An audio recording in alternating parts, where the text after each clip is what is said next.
It is March of 2016. The world, it seems, is in chaos. There's a mass refugee crisis across Europe. North Korea is testing nuclear missiles. There are riots across South America. And the wars in the Middle East are escalating quickly. Like any good citizen, you go to watch the news and stay informed about the widespread unrest. But when you go to one of the most trusted news networks, you're greeted with this. In the midst of all the turmoil, the United States, and more importantly, its media, has all eyes focused on one thing only: presidential hopeful Donald Trump. This empty stage will soon be taken by the businessman turned politician, and he will no doubt spout vitriol that will have the press and social media in flames for days.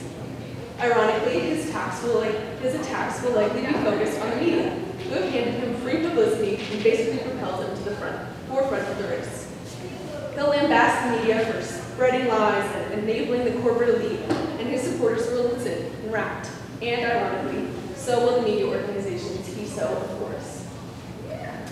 This confusing and often contradictory relationship between the media and Donald Trump characterized the 2016 election and continued into the first 2 years of his presidency. Trump's threats and attacks against the press system came as a shock to the people. The media, often called the fourth estate, because of its importance in politics, is considered the backbone of American society. Having a president that sees this system as his enemy is bound to have lasting effects on the relationship between the executive and the press, as well as the relationship between both parties and the people. For my thesis, I examined the trajectory of these relationships and analyzed what they mean for American democracy. Donald Trump had long been a favorite among Republican circles, but when he announced his candidacy in June 2015, he shocked even the most seasoned of political scientists. Could this mogul, widely known for his reality TV dramatics, successfully win the Republican nomination, let alone the presidency? For most people, the answer to this question was hell no. But that did not stop anyone from watching, and boy did Trump put on a show. His announcement speech went instantly viral, as he spent most of his time focusing on the inciting statements like the rapists, drugs, and crimes that Mexico is sending through illegal immigration. The mainstream media pounced on his announcement, highlighting Trump's background, policy stances, and rhetoric. Most of his subsequent speeches followed this pattern. Trump makes some provocative claim about immigration, terrorism, the economy, whatever is in the headlines that day. Then, almost immediately after, the front pages of all major news networks are plastered with responses, op-eds, fact checks, etc. And while most of this coverage takes on a negative view of Trump, it helps him immensely nonetheless. Studies have shown that Trump received at least twice as much media attention as any of his other Republican competitors, which translated into almost $2 billion of free advertising. This could not have been more helpful for the Trump campaign. He started as the long shot underdog candidate, and by the time early 2016 rolled around, he was leading the race by 5 points. He sailed through the primaries, easily securing the Republican nomination in July. Now facing Hillary Clinton, he ramped up his attacks on the liberal elite establishment, which he claimed was being protected by the corrupt media. Throughout the summer and into the early fall, his speeches and events increasingly targeted journalists and news organizations. At a rally in October, the travel and press corps were greeted by 15,000 Trump supporters chanting, "Tell the truth and press wars." Shortly after, Trump himself took the stage to say that anyone who challenges the media establishment's control is deemed a sexist, a racist, a xenophobe, and morally deformed. They will slander you and seek to destroy your career and reputation. They will lie, and lie again. For a little bit of context, this came about 2 days after his infamous Access Hollywood tape was released, just in case you're wondering why they called him sexist. And as if he couldn't surprise the nation anymore, November 8th rolled around.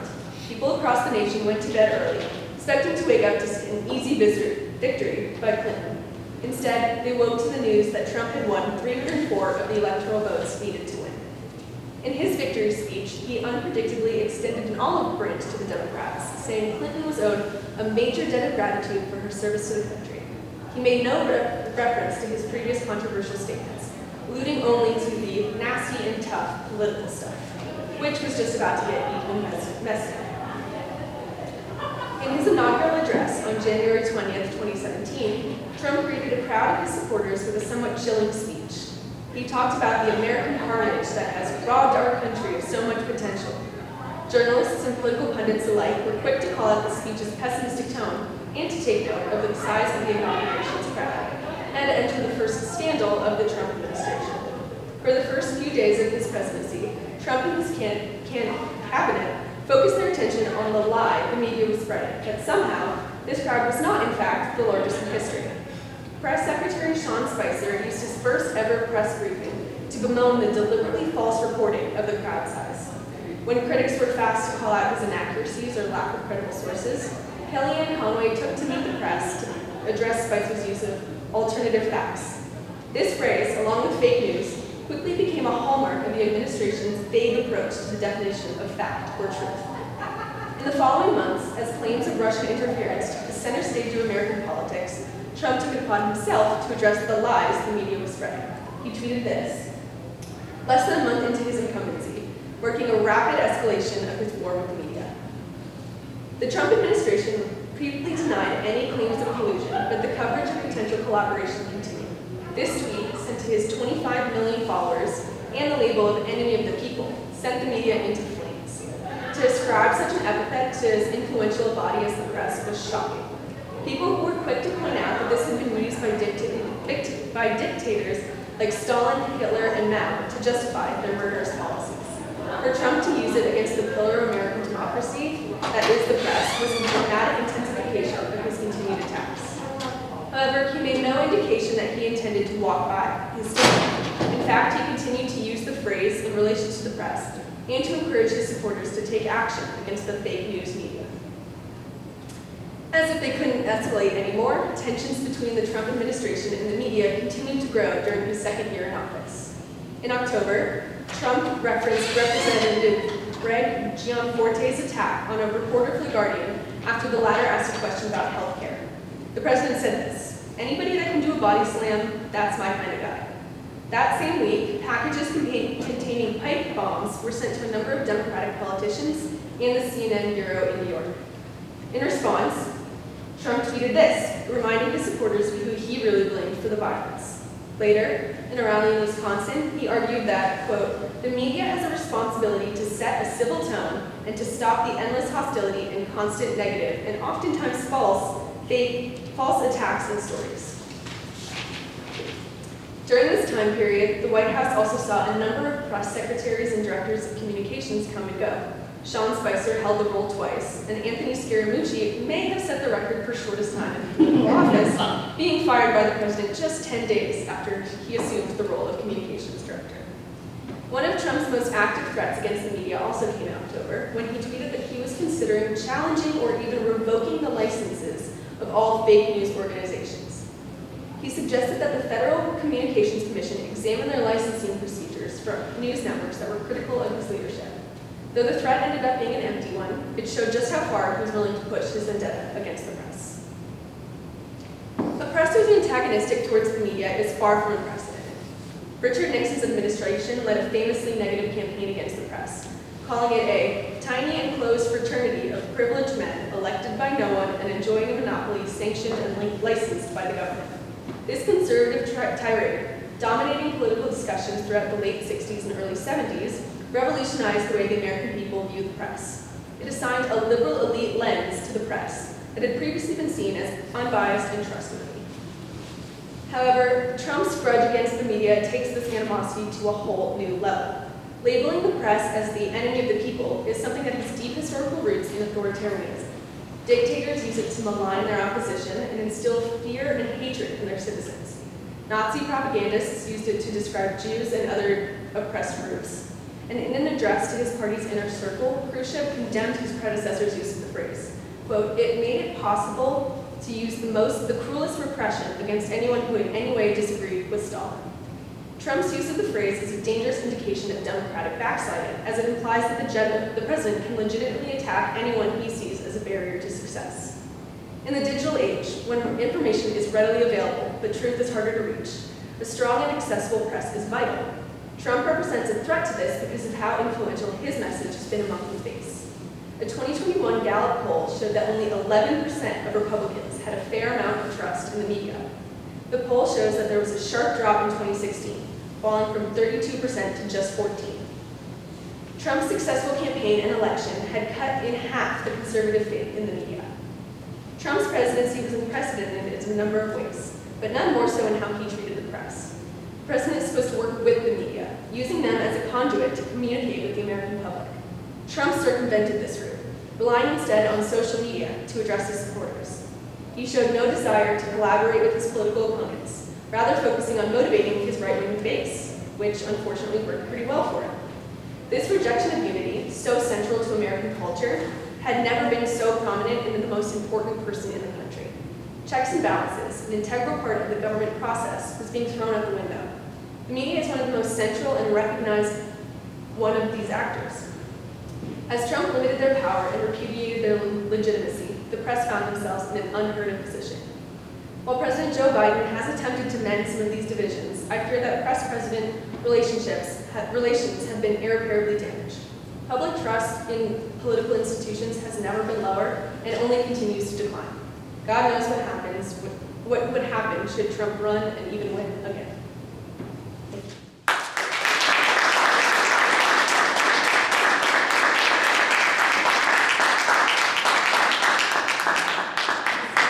Zora, thank you so much for sharing that. Let me invite Kurt Gamble up to say a few words about you, and then I'll bring over the stolen horn. Zora, congratulations.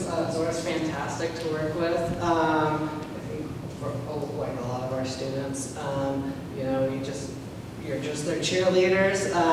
She came with this excellent project, which I think is completely appropriate during this week where we just had an election, and she's passionate about the topic as well.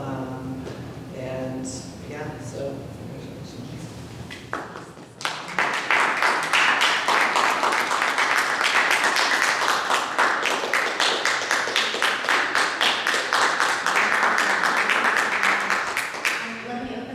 Questions and comments, and/or comments. So Zora, would you comment to follow up what Kurt said? We just had an election that is historic in every sense. We defied history. It appears to be a direct repudiation of the kind of rhetoric that he created as president. You know, we survived Nixon's attacks on the press. What do you make of what's happened this week, and does it give you any optimism for the future? I definitely think that a number of the elections were caused very much optimism. Maybe I'm an eternal pessimist, but I will not say I was the most happy about them. I recognize that while most of Trump's most ardent allies, like Warren and Boebert, were not reelected, a good amount of them were. And I also think he will run again, and I think that will just revitalize that base. So red wave might not have happened yet. I still see one.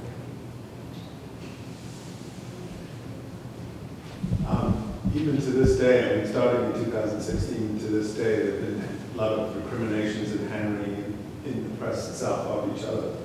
What role do you think that they have taken and will take in addressing, you know, their responsibility for this kind of thing? You know? I definitely think immediately following the 2016 election, there was a lot of embarrassment on behalf of the press, which I think is somewhat fair. Like I said, I do sort of credit them with helping him win. However, I'm worried that this will make them sort of fear taking on such a role again when honestly, they were doing their jobs. They were covering what was sensational at the moment. They were answering people's interests at the moment, which was Trump. So I sort of think that ascribing too much guilt or blame on them is unfair because while they do have an insane amount of influence, they don't have much agency themselves. They're dictated entirely by public opinion. But if they're the fourth estate, then surely they need to stand up for something more than just what their leadership is. I think they are supposed to cover the news and cover what's happening, and op-eds and stuff like that is what we're responsible for doing the actual watchdog journalism. In your research, did you come across anything that referenced kind of the 24-hour news cycle, which is a little different than what Nixon had, or like the ability for things to be viral so instantly? I haven't actually focused that much on it, but that's definitely a really interesting one. We were just sort of talking about what would it have taken for him not to win. If the Access Hollywood tape didn't do it, if the Mocking a Disabled Reporter didn't do it, what would do it? And I sort of argued nothing would, because that just sort of, they filtered through our 24-hour news cycle, and then it was like, oh yeah, he said that, but that was yesterday, who cares about what, it's about what he says tomorrow. What he says tomorrow might not be any better, but it's still interesting, so we're still going to focus on it. Are you, and apologies for not knowing this already, are you going to go into journalism? Is this going to be your field? What is your relationship to the field? Are you more as a researcher or as a writer or both? I definitely started college as being, I want to be on the ground, but sort of, I'm a double major in writing and politics, so I sort of realized I want to be less of the journalist and more of like who they're writing about. I don't want to be a politician, but I want to work sort of in politician staff, sort of behind the scenes. I would love to be a communications director or a press secretary and dealing with that myself. That's where I would like to be. Excellent, thank you. I want to see that. Yep. We have time for one more question, please. As you widely point out in your project, so much a part of what Trump was able to do is circumvent the media, so not only attack in new ways, but circumvent through social media. So as you predict, so say he runs again, not having access to Twitter, who knows what's going to happen to Twitter now. His other social platform probably doesn't have the reach. So what strategies do you think would he use? So I talk a lot in my paper and in the presentation about his rallies and his speeches, which were such good ways because he would give in to hecklers. If somebody would yell something, he'd be like, yeah, you're right, and sort of go off with that. So I think if he were to run again or win again, he would do a lot more face-to-face, because that's what he sort of thrives on. He does sort of have a weird, sort of demented, but quick wit that works well in that sort of public sphere, so I definitely think it would be that sort of aspect. And I also think he will do a lot more behind the scenes to get people still on Twitter to let him run behind there. 5 a.m. tweets out of his bathroom or whatever. Any final question? Or? All right, thank you so